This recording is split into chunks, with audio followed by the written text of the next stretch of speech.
$5 అంటే అక్షరాల 309 ఇండియన్ రూపీస్తో ఈ అందమైన ఫ్లవర్ వేస్ని క్రియేట్ చేశాను. పోలే అద్దరి పోలే. ఎప్పుడు కుకింగ్, షాపింగ్, ఫార్మింగేనా? క్రియేటివిటీలో క్వీన్ నేను, బడ్జెట్లో బార్బీన్ నేను. అలా అనుకొని కొత్తగా ఏదైనా క్రియేట్ చేద్దాము అని, అది $5 లోపే ఉండాలని డిసైడ్ అయ్యి మరి డిఐవైకి వెళ్ళాను. నాలాంటి బడ్జెట్ బార్బీలందరూ సింగపూర్లో డిఐవైకే వెళ్తారు. ఇండియాలో డీమార్ట్ ఎలాగో సింగపూర్లో డిఐవై అలా అన్నమాట. ఇక్కడ పప్పు, ఉప్పు లాంటి ఫుడ్ ఐటమ్స్ తప్ప మిగిలినవన్నీ దొరికేస్తాయి. బుజ్జితల్లి ఎంత బాగుందో, డైనింగ్ టేబుల్కే అందం వచ్చేసింది. నాకైతే దీపావళి కూడా వచ్చేసినట్టు అనిపిస్తుంది. దీన్ని ఇలాగే మా ఆయన దగ్గరికి పట్టుకెళ్ళి దీని కాస్ట్ ఎంత ఉంటుంది అని అడిగితే $20 అయ్యి ఉండొచ్చు అని అన్నారు.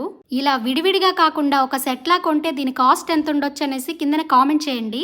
ఏదో వస్తువు తేడానికి వెళ్ళి తిరిగి వచ్చి నా ట్రాలీ అనుకుని వేరే ట్రాలీ దగ్గరికి వెళ్ళిపోయాను. నాకు తెలుసులేండి, మీరు కూడా ఇట్లాగే కన్ఫ్యూజ్ అయిపోతా ఉంటారు కదా, అది సహజం. మరి బుడ్డి పిల్ల భలే ఉంది. వీడియో నచ్చితే సబ్స్క్రైబ్ చేసుకోవడం మర్చిపోకండి.